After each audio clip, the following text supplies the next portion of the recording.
And I'm AnnMarie Thomas from the Maker Education Initiative, and Verily from the Creative Learning Lab. We'll be giving for all speakers the kind of 5-minute warning. But if you need anything or you can't hear or there's tech problems, ask one of us. And so we're going to start with a panel today on badging maker learning. We'll get to hear about 3 different approaches to this. We have Miklasz from Iridescent. We have Leah Gilliam from Mozilla and Hive, New York City Learning Network. And we have Juan Rubio from Global Kids. So I'm going to turn it over to them for some presentations, and then we'll have a lot of time for Q&A. Yeah. Hi, I'm Juan Rubio from Global Kids, and I'm going to talk to you briefly today about my experience with badges, and specifically in a program that we run in New York City during the summer, and this program was called Race to the White House, and it was a geocaching program around political issues in New York City. So if you're familiar, anybody familiar with geocaching over here? Okay, so it was like a virtual scavenger hunt, and kids decided to frame it around political, specifically the presidential election coming up in November. To begin with, I think that talking about badges from a personal experience as an educator, it was very important. It was very helpful to me because when we were designing the program, it was helpful to frame the objectives of the curriculum in general based on those badges, and knowing what badges the kids were going to try to obtain was very helpful in order for us to develop lesson plans geared towards that goal that the kids were going to go for. So I think that when people talk about badges, I find it also not only useful for the learners and the kids, but also as an educator, I find it a useful tool to frame the development of your program. So again, Race to the White House was like a virtual scavenger hunt. Geocaching around parks in New York City, where kids actually found geocaches and then created travel bugs. So in this one over here, the kids are talking about their program and how they went around the parks in New York City and put a total of 48 bugs in Queens, Manhattan, and Brooklyn, and every travel bug was associated with a topic of their choice. And they asked people who played these through moving the travel bugs either closer to DC or farther from DC, whether they agree with the issue or not. These are the issues that they actually decided to talk about: college tuition, gun control, net neutrality, and not surprisingly, medical marijuana. These are teenagers. So these are the questions that they received in the game.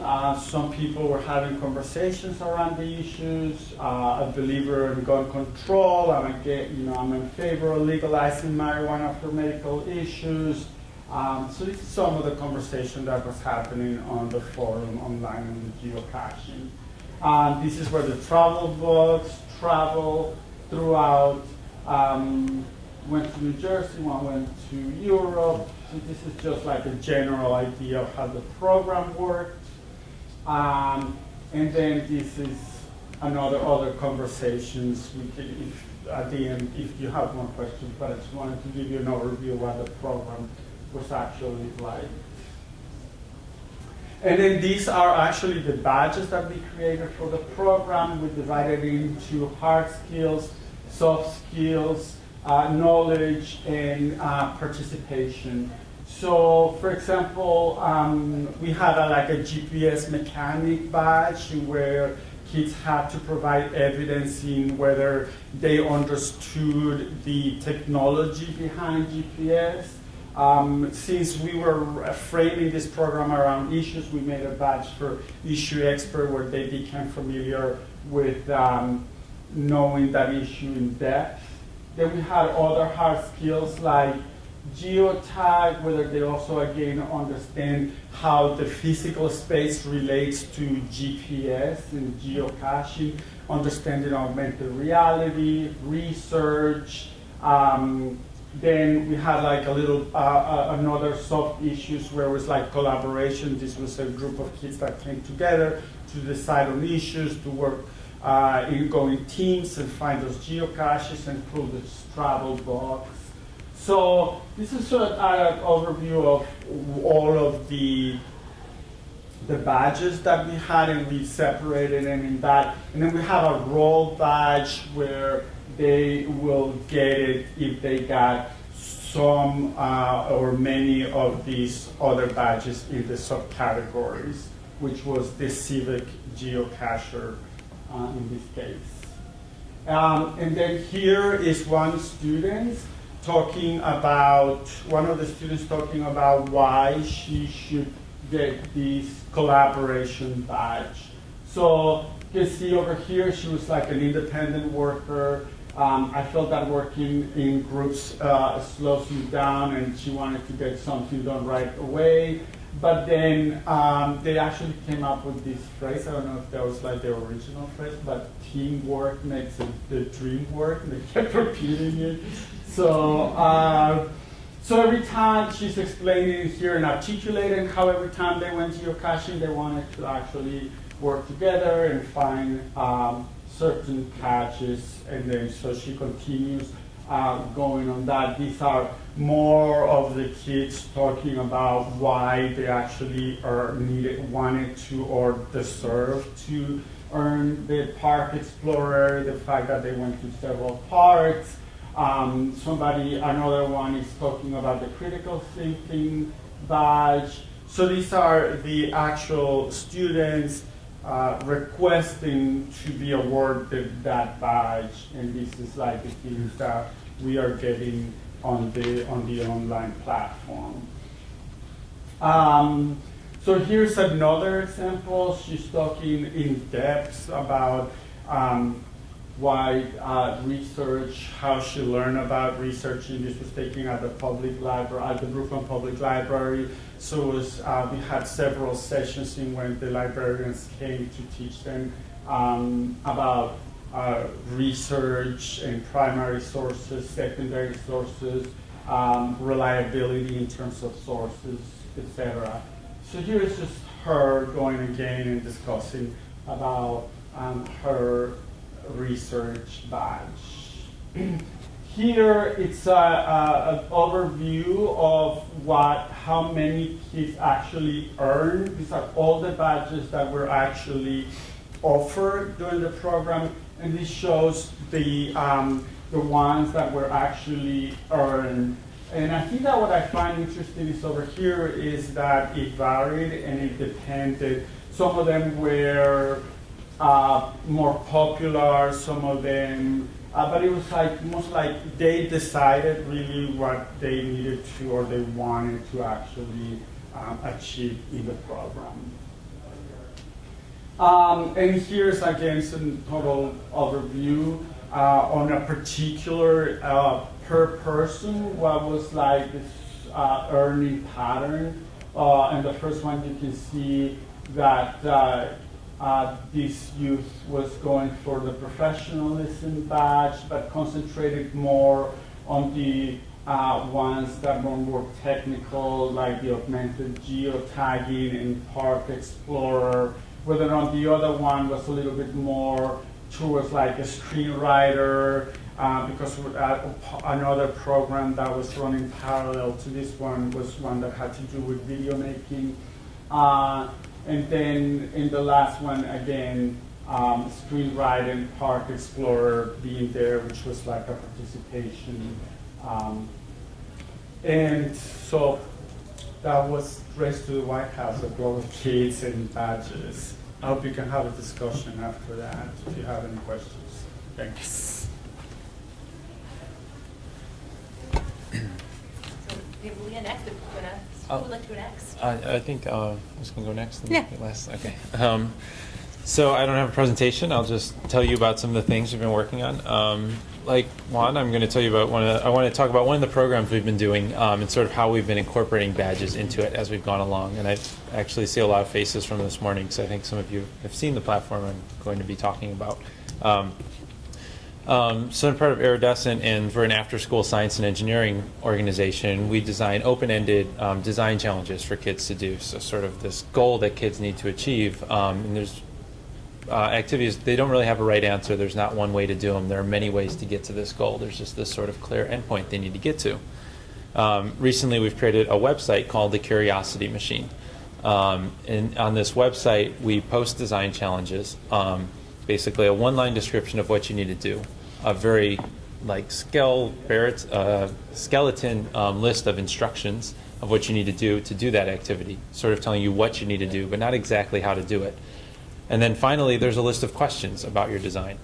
And the idea is that when you do this design, you answer the questions that are related to what you're doing. And you can answer those questions with pictures, videos, or text. So providing 3 different sources of evidence to show how you're working through this design and how you're dealing with the challenges that come up along the way. The questions are all worth points. So when students answer a question, post an answer no matter what it is, they get half the points that are assigned to that question. We wanted to impose this like feeling of progress. I did something, I'm getting some feedback, knowing I'm starting to progress through this question. After they post the question, that gets evaluated by a mentor to see if it's right. Say if it's right. There is no one right answer, but we decided that the best way to figure out if it was right was through an expert mentor, a scientist or engineer. And so they would evaluate whether they thought the kid had satisfactorily addressed the question being answered.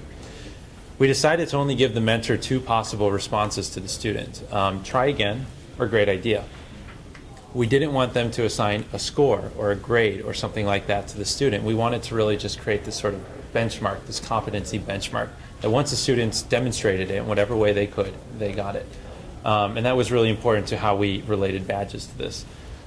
If the mentor said try again, the student kept half their points but had to keep trying again to earn the other half. If they said great idea, it was boom, they had all the points for that question. I'll mention try again was always accompanied by suggestions from the mentor on how to adjust their design or what else they were really looking for to see an answer to that question. So when I think about badges, I typically like to divide them into 2 categories. I think about levels and I think about skill badges. And so the way I've approached badges on the website is I've tried to incorporate both of those types of badges into this system. So first of all, I have we've incorporated a leveling structure that as kids get points, they gain levels on the system. As they gain more levels, they gain more rank and status. We generally have 3 types of activities on the system. We have builder, engineering, and inventor type activities. So the builder activities are really just about building something, being able to create something on your own. Engineering activities are about not just building, but being able to redesign and change something as you go and modify an existing design. Whereas inventor activities are really about creating something original and novel of your own. And so it's sort of this scaffolding up various levels of maker skills.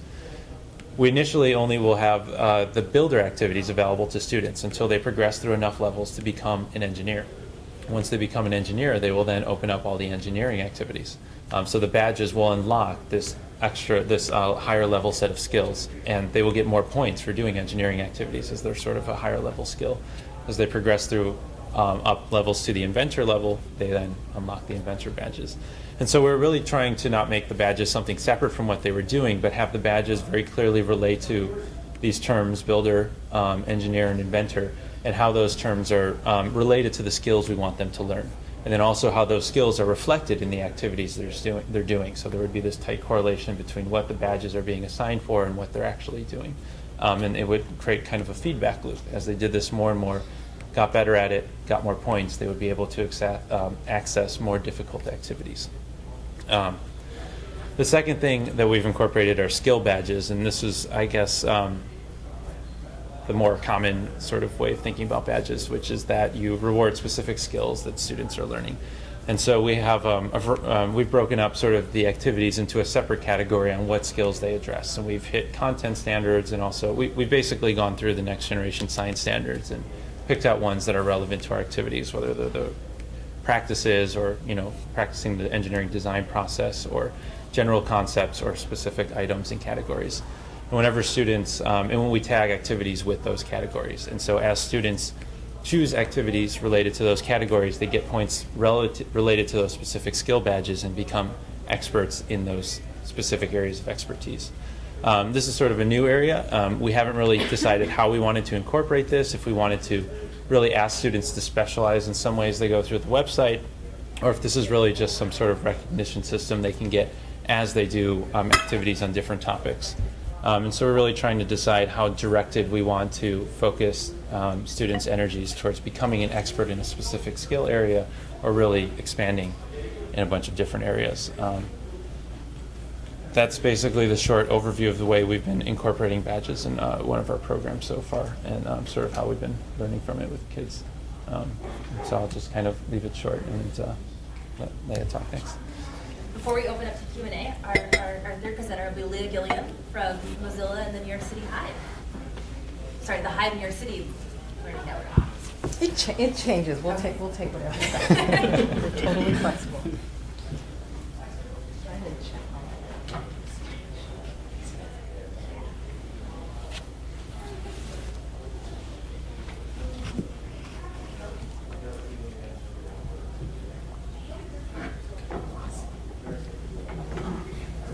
So, hi everybody, my name is Leah Gilliam. I'm going to take a minute here and sync up.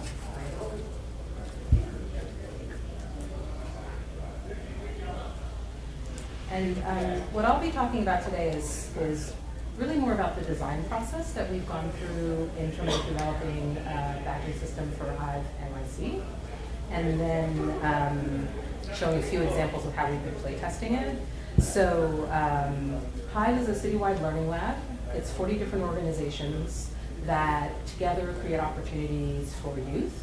We have a focus that's really on creating connected learning opportunities. So we're really interested in the informal learning space, things that happen outside of the school day,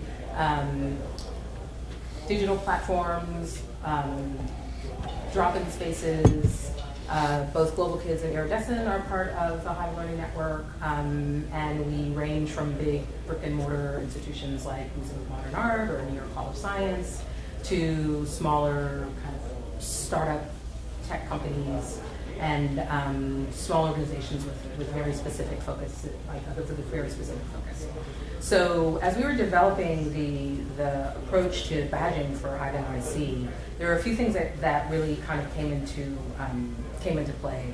One was that we wanted to try and think about a large framework that the whole network could pull from. So we wanted to think about what the type of collaborations were that our network members were doing, and then how we could kind of use badging to incentivize the youth who were involved in the programming that the adult members of the Hive were doing, and then also to help the youth who are in the programs to start identifying what it means to be part of the Hive. So often someone will be part of a program that was funded by the Hive. There's a great collaboration like Race to the White House. So that's a collaboration between Global Kids, Brooklyn Public Library. Anyone else? Can't remember. That's Mills College. That's really good. Yeah, that's enough organization. So often youth will be participating in these dynamic, interesting programs. They'll walk in the door, they'll meet Juan, they'll meet someone else from a different organization, but they actually don't know that they're part of this larger network called the Hive. And one of the things that we really work at as part of the facilitating and sort of leadership team of the Hive is to try to expose this idea of the network. So our work with Mozilla often means that we're thinking about the web as a network, and then some of our work with the actual organizations that we work with and the projects that we help facilitate is really about kind of helping people identify what it means to have this kind of connected learning experience. Still not finding my slides. I'll take a moment to do that. So one of the things that we were really thinking about in the design of this project was how to make the Hive badges be something that youth in the Hive could use, but also that something that educators in the Hive could use, and that it could all together grow and develop a way for people to be able to understand what it means to be part of the Hive. So like any network that in many ways is virtual and shows up and bubbles up in different places, it can often be hard to get a sense of what it looks like. So with the Hive Y badge,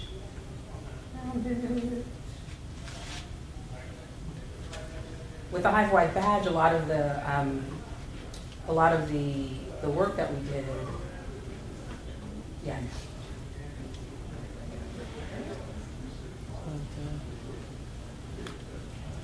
No, actually, it's totally fine. It's okay. No problem.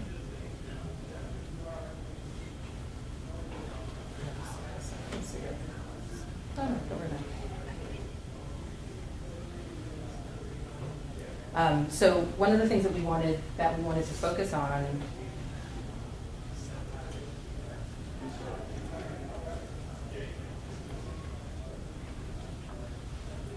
just has to be. I'm totally fine. I know it looks like I'm not, but I'm. Oh, yay. So one of the things that we really wanted to think about. I'm not good. I'm not fine. Was this experience of being in the Hive and being a part of the network. So we thought of the badges. We thought of the badges as a way. We thought of the badges as a way to help us do that. And for me, as a designer, I was really interested in ways that we could play test the badges we were going on. So the very first thing we did is we just came up with user stories. We started out with personas of some of the different youth that we knew were part of the Hive and really active in the Hive, who may or may not actually know that they were part of the Hive. They just know that they've been to a great learning event or to a great, party, and they tweaked their Tumblr, or they're part of this program over the summer, but they may not know that this is actually one of many opportunities and many different learning experiences that they can take part of. So we worked together, and this was a collaboration between Hive NYC, the headquarters, and Global Kids. And so I worked specifically with Global Kids to sort of to come up with some different user stories. So we came up with the missing letter that is R, Mitsukiya, aka the superstar. So this is someone who this is kind of an amalgamation of a few different people that we know, who we sort of met along the way. So we just went through and we made 3 or 4 user stories of the kind of some of the youth that we had met in the Hive and who might not know about the Hive or might be sort of super users and really actually be quite confident and comfortable with their knowledge of the Hive. And so we took these user stories, and this is a great example. We did a lot of events over the summer through the Mozilla Summer Code Party last summer, and we threw tons of events in different locations, and we were really aware that we were pushing out the opportunities through Facebook and bringing in a lot of youth who would probably be interested in similar activities had they been able to connect to them and know about them. So we didn't have a badge at the time.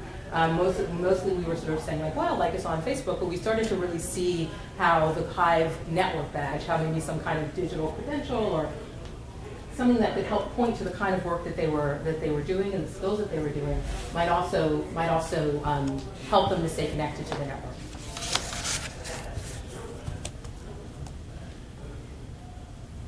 So I just sort of reviewed this, but these are some of the goals for the system, that it would help youth understand, Hive as a network, increase their digital media skills, help them become web makers, and also, most importantly, demonstrate these key values and the core beliefs and behaviors of network members. So we ended up thinking about a more challenge-based structure, where youth could be doing short activities that they could do almost at any Hive organization, that would align with a lot of the kinds of projects that we saw the Hive organizations doing. One thing that became really clear is that for some of the short collaborations that happened, Juan's project was 6 weeks, I think. But a lot of our organizations will work for months together and then put on an awesome one-day event. So how can we create a system that people who are working very, very hard to collaborate and build something can just kind of pull off the shelf and tweak for their uses. So this is the larger sort of badge structure, and we actually ended up working with this idea of all of these individual badges, there are 14 in total, that could be grouped together in different ways. So this is the larger idea of the working title is the Cultural Traveler Badge, but this is the idea of the cross-network badge. Some of these are inspired by organizations that are in the Hive, like the Firestarter Badge is inspired by some of the work that one of the organizations in the Hive does called The Point. And what they do is they actually run social political campaigns that youth run, and they use it as a way to educate members of the community. Recruiter, specialist, webmaker. So again, these different ways to try and encourage and incentivize some of the behavior that we're already seeing. We borrowed a lot from the work that Ruth Schmidt, a design consultant for Hive Chicago, did around thinking and the workflow of the badge, particularly on this upper level sort of context. Let's see. This is an analog prototype that we use. Oops. So this is a little GIF, but this just sort of shows an analog version with stickers that we used. And we basically created an explore, create, and share sticker for a 2-day-long game jam event that we did. And then we also paralleled those with digital badges as well. And here's just the back end of this particular badge. This badge was developed in Credly, which is a online credential system. It's built by Learning Time, the same people who built BadgeStack. We started using Credly, which also pushes out to Open Badger and to the backpack, because it became a really quick way to design badges that would work for these kind of quick learning events that we were seeing more and more Hive organizations doing, and then also the kind of events that we as Hive do as well. And so our game design event was called Level Up. So we just created this event badge, and then also sort of in our head were user stories of different organizations that had also collaborated that might be able to use this badge. What we're very fond of about the Credly system is that you can make a badge accessible to anyone. So we were able to share out this badge through the Credly system, which means that anyone else in the Hive can pull up or modify this badge. So this is another example. So Hive is all about collaboration, and this was a very particular collaboration. We had a lot of organizations doing a lot of, like everyone was coming together, and we were furiously working these collaborative documents. And after it was all done, I just sort of felt like everyone needed the badge for actually having gotten through a particularly sticky but always fun pop-up. So I just created this perfect pop-up badge for the educators who worked at the pop-up. So this is just sort of an example of some of the thinking that we're doing right now. Our use of Credly has been to build out these event-related badges, and I can talk more about that. But this is a way that we know that other members in the Hive can share the badges that we've made and tweak the badges that we've made, and that's one of the things that's sort of most important. And as opposed to the kind of work that Global Kids did within BadgeStack, we really wanted to find a platform that was mobile, that was web-based, and that could support the kind of quick interactions that we often have in some of the projects that we do and the collaborations that we do across the Hive. Thanks. So thank you to all three panelists for sharing with us their badges. Round of applause for that. And now the fun part. We have half an hour for Q&A, so we'll open it up. I was wondering, can we maybe take 5 or 10 minutes to hear from what other people have done with badges in the audience? If anyone wants to share sort of things they've done.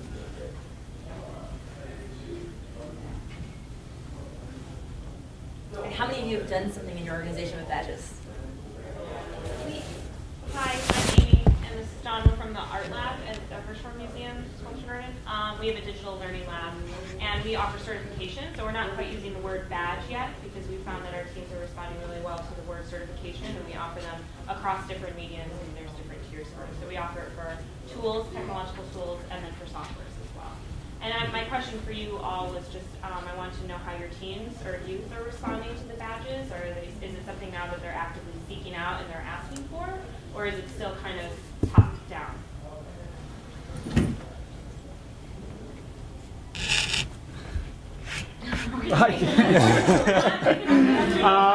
Yeah, no, actually, I think I love the idea of opening it to the room. But shall you begin? Yeah, I think that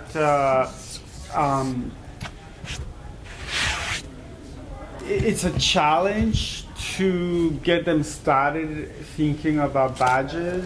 I like your idea of calling it certification, and then maybe making it something, a concept that is more accessible to them rather than this very conceptual thing called badges that they're not very familiar with. In my experience has been that the sort of like the interest that they get around badges comes with their social interaction with their peers. So once they begin to talk to each other in the online platform, it gets them really excited about pursuing more around badges. That has been my experience, and where I think that we should encourage them to have this collaboration interaction online, but I think that after they leave the program, they tend to pull away from it. So we need to bring them back somehow to continue with it.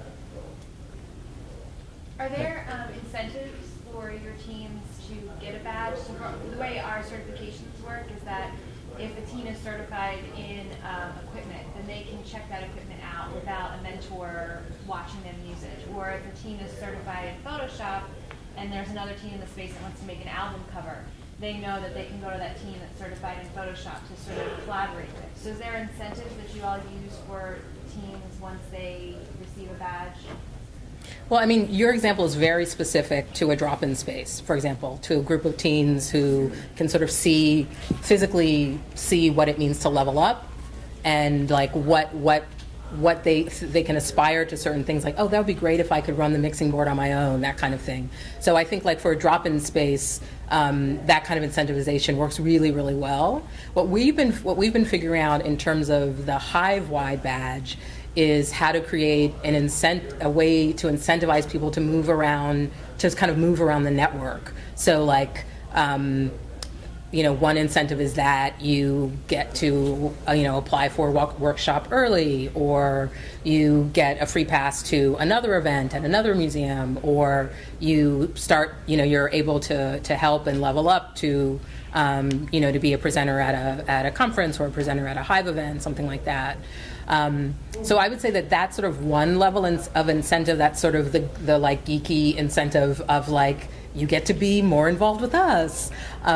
There's another element to your question though, which is sort of about the culture around badges and how you develop this culture. And this is something that I've talked to a lot of different people about, because in some ways, the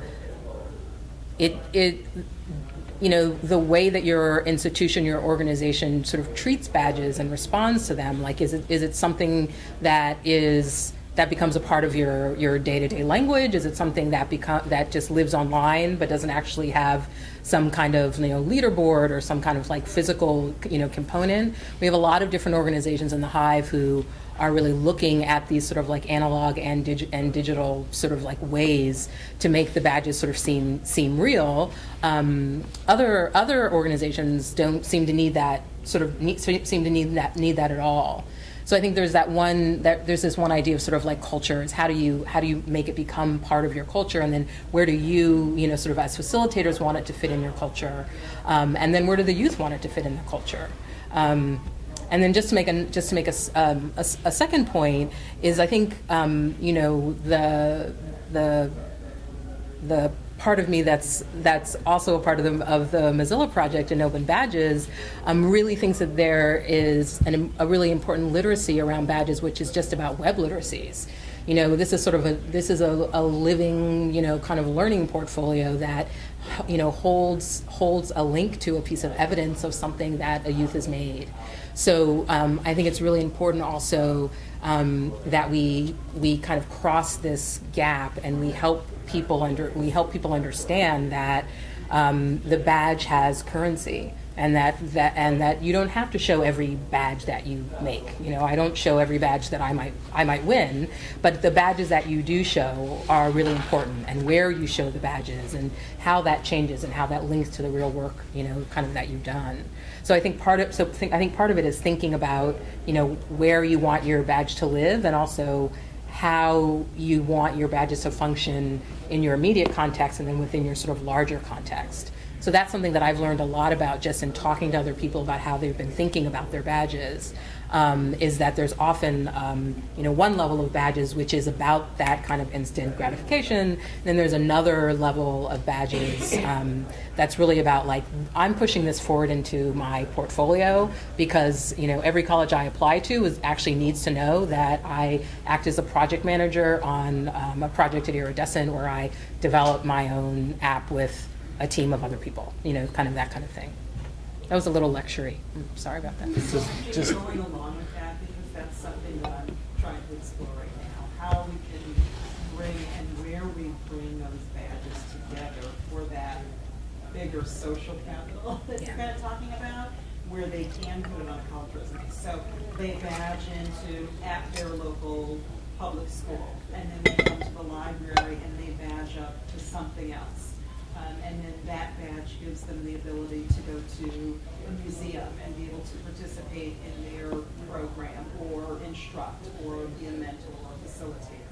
So do you have any, platforms where those badges can be stored across all these various entities, or any thoughts on that process? Well, yeah, so this is this important part. There's like the badge issuer, there's the place where you actually display the badge, and then I sort of think of the living, kind of this idea of the living kind of learning portfolio as being a little bit different from displaying. Like, I just displayed a bunch of badges on Facebook, but I probably won't display those. I won't display those as part of my badge backpack. So Mozilla is developing a badge backpack, which is one of these places where you can organize and store all of your badges. The official launch is tomorrow, but the website is open now, and Mozilla won't be the only badge displayer. But it is an open source platform, and right now you can organize your badges and you can pull in your badges from different places. So within the Hive, this is something that we've been talking about, particularly with Global Kids, because they're a big design partner on our work with the badges. Is making sure that wherever the badge comes from, that youth know that the important thing is this collection and curating of the badges. That some of them will be built in BadgeStack, some will be built in Credly, some will be generated from their Fitbit, some will be generated from like Foursquare. People will have tons of badges. I assume all of you guys have many random badges in your life right now, but some of them are actually important. And so being able to sort of like collect and decide and curate how you're going to show the important badges is that really kind of essential information.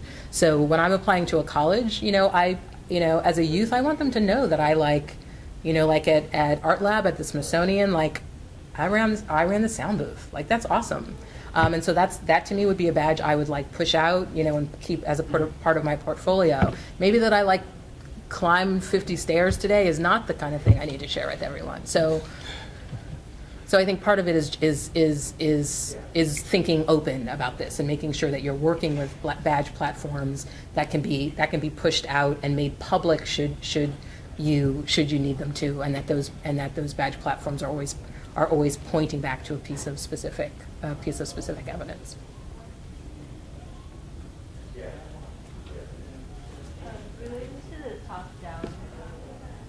I was wondering if like youth have the ability to like give badges to each other, or like if enough youth vote on the badge, then the receiver can get it. So it's not just the top-down institutions giving out the badge, but like agreeing on something has these credentials. In one of our other programs, we actually use the badge structure through P2PU, Mozilla's peer-to-peer university, which acts exactly that way. And I think it sort of depends on what the badge is for and what you're certifying for. If it's a skill that should be monitored by an expert, then it should be a top-down badge. If it's a collaborative skill, if it's something that's related to peers, then it makes more sense to be a peer badge. I think it's more related to the type of badge than, yeah. I think the thing that's cool about thinking about P2PU as an example is that P2PU is so much about someone's skill set, it's not so much about their age. So it can be anyone with a particular skill set who might be giving you a badge for something. So you're saying that level where I work for a hospital, I work for Children's Hospital. This would be interesting. We do something like this with Beads for Courage. They get a bead for certain things that they've done. This would be something interesting for us to implement. Would you say where I work, it's a part of a medical center, so there's adult hospitals as well. Could you extend this to them as well? Or most of you see this concept only working with you? I think there are a lot of examples of adults working with badges. I mean, there are other experts. I'm looking at John. There are other experts. There are other experts in the room who can talk about badging as well. But yeah, it's not a youth phenomenon by any chance. And another thing we're doing for that same website, the mentors get badges also. I should have mentioned this. And that's a way to certify the amount of time they volunteered with us and what thing they volunteered on us with. And so, for example, scientists can use this to fulfill broader impacts requirements on grants. Engineers can use this to fulfill community service requirements for their companies. So we're playing around with that system too. Yeah. Sorry.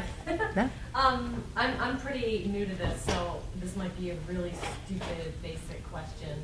But and I was really interested in thinking thinking about the big picture and then how it relates to things and that kind of scaffolding. But I'm sure everyone, depending on the size of your groups, is how one gets awarded, or what the structure is behind what are the requirements for a credential, and if that's done usually based on a one-on-one relationship with a person who is getting a badge or earning a badge, or if what are the structures and things that are behind it, or is it so different for everybody that it's not something that, I'm just wondering how it works I can see setting the whole program up and then what?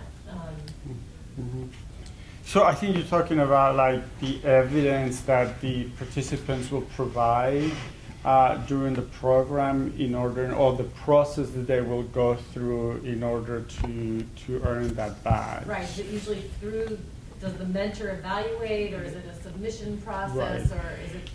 So the way that we did it was like we actually introduced them early during that day, the day where we were going to cover that. We would introduce it, and then so we set the stage for them to thinking about, okay, today you're going to become a park explorer, and then you can earn this badge.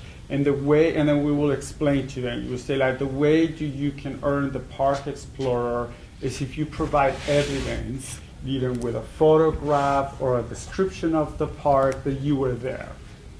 And then they will submit it to us, and then they would, because we were with them, and we will like evaluate that evidence, and then we will say, I agree, you did go to 2-3 parks. And then when the ones that were a little bit more complex, like critical thinking, right? And then they will read the badge, and then it's when you design it, you will design the badge, you will say, okay, these are the kinds of criteria that you need to follow in order to earn that badge. And then is that embedded in the badge? So let's say, when we talk about how we want these to go from kind of a local to a regional so that you can use it with other things, but then abstract it as a whole, are those kind of criteria, do they follow with it, or is it just they can become a little see bit it more when they're abstracted? applying for it. They can see that. Did that answer your question?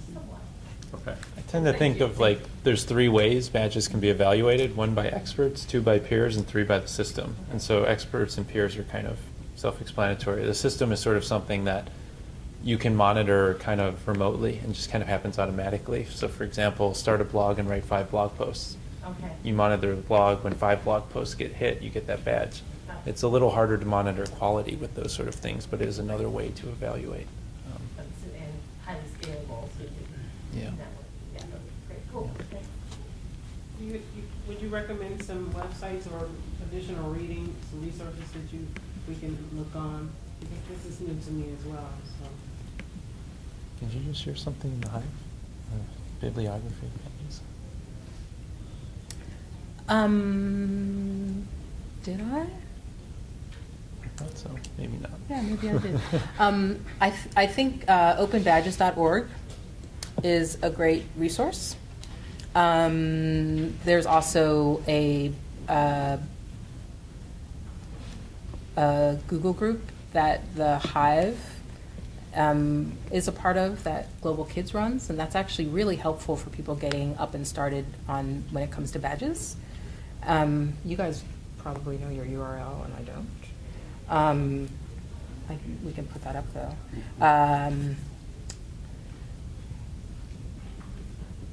What else is good, John? I'm looking at you. Carla. Oh, Carla Casilli. Yeah, Carla Casilli has, she's like a point. Yeah. One giant point of badge so just either her Scoop It or her blog, or just go, just look up Carla Casilli, and then it's sort of, from there you can sort of get all kinds of resources.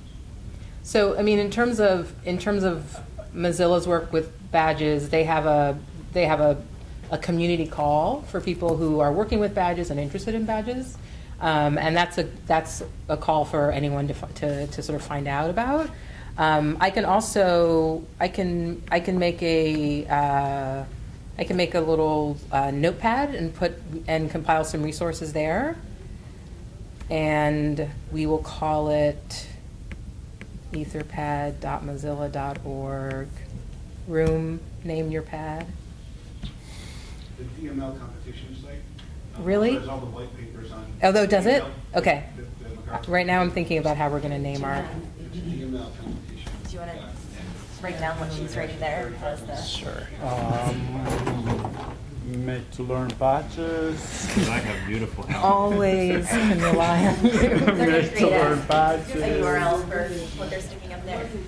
Yeah, better solution. I'm going to try this one.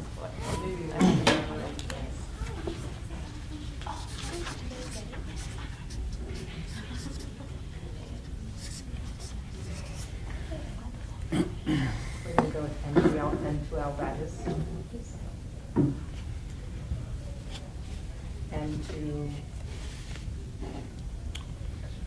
I think that the other thing that I wanted to continue discussing based on what Leah was saying, it's sort of this the culture around badges that your institution must have, that it's a very important, I think, to make it part of the experience when the youth are coming or whoever is in your program, so that it's not something that it's more organic within your organization as opposed to something far away or inaccessible. So I think that for me it's a key of the success of a badging program.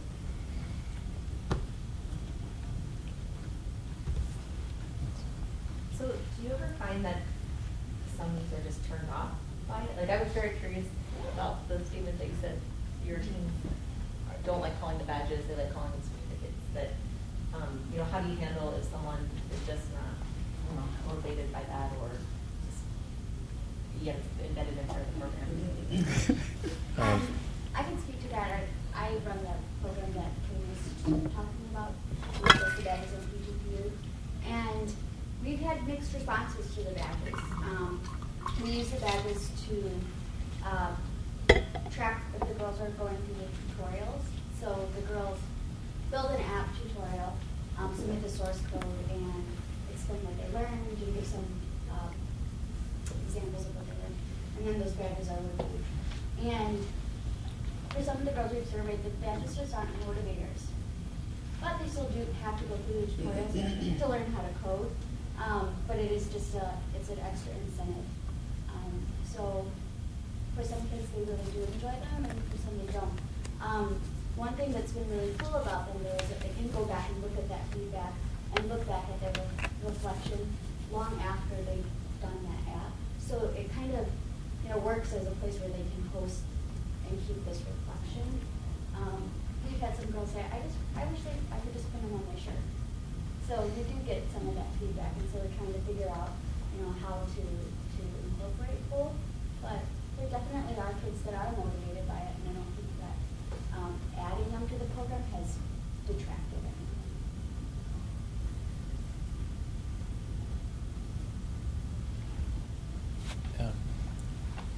I had a similar question around just incentive structures in general, looking at extrinsic versus intrinsic, and the potential concern that you're just creating another system like our grades in school where you're trying to get an A or B, but instead it's this badge and that badge. And to what extent you've seen the badge system move beyond being extrinsically motivated versus helping them actually care about the learning, which is, I think, why we're all here, is to create that intrinsic passion to learn. I sort of wanted to respond to the incentive point that was brought up earlier in this way.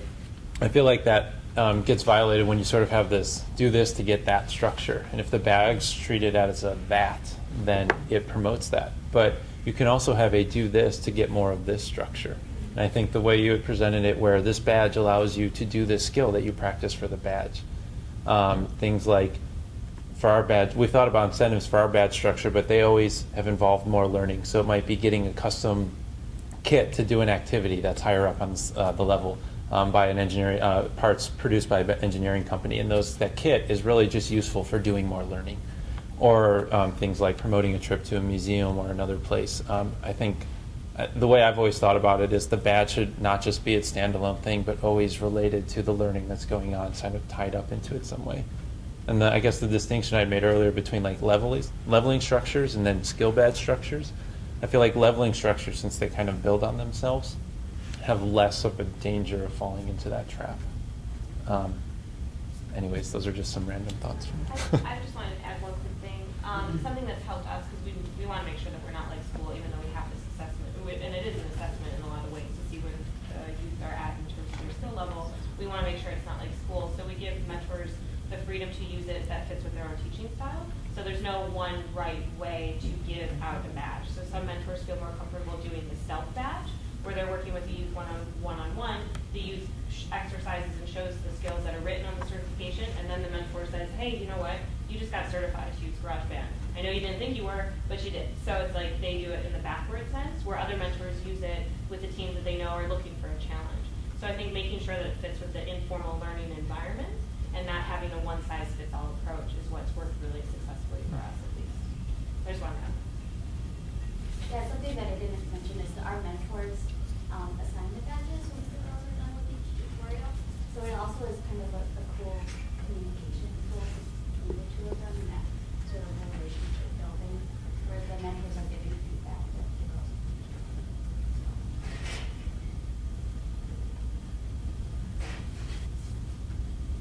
We have about 3 more minutes. Any other questions for our panelists? I can't think about badges without thinking about economy. And so you're basically using badges as a way to gamify learning, or like design a reward structure that is connected to the activities or the outcomes of the activities. So one of the things that, as a tool for designing such an experience is playing with scarcity as a motivator. I don't know if you've ever kind of thought about that as like making not all badges are created equal. Some of them are less available and less readily kind of distributed or given out to activities. And how that kind of maybe like relates to motivation. Yeah, I mean, as designers, that's a huge concern, is over-badging and oversimplifying. Right. Certainly. And so I think the role of incentive and then the actual design of the experience behind the badges has so much to do with it. And then also, I mean, we're kind of constantly in this sort of playtest mode. So that we're really sort of trying to figure out what that relationship is. You know, we spent a lot of time and created a infrastructure of 14 badges. Mm-hmm. And then what we're using right now is explore, create, share, like our taglines, and then one badge. So we've been using 4 badges consistently since we created an overarching, beautiful 14 badge system. So it's very interesting, and I think it's something that everyone is sort of thinking about as they badge, particularly with the automatic badges. Sure, yeah. And this whole thing is probably inspired in part by the Boy and Girl Scout gratification, which is some of it is actually easy, but also there's a lot of things that you do that are difficult, that are coveted, that people will, your peers will get impressed if you actually received it. 50,000 cookies badge. I think I want to make a distinction though between like scarcity and difficulty. Like if things are so scarce that you're competing for the limited number of badges, that can have very detrimental effects too. So making them scarce because they're difficult, but everyone can get them, is sort of, I think, the right way to go.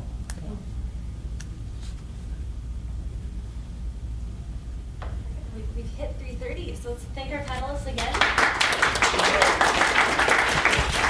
2:45 session in here is There's No Me in Maker, Identity, Self-Invention, and Critical Maker Pedagogics. So you guys, I just started creating this pad. It's etherpad.mozilla.org. Make #2, learn badges, all lowercase, one word. And those of you who are in the room who have badge resources, please add them and correct any incorrect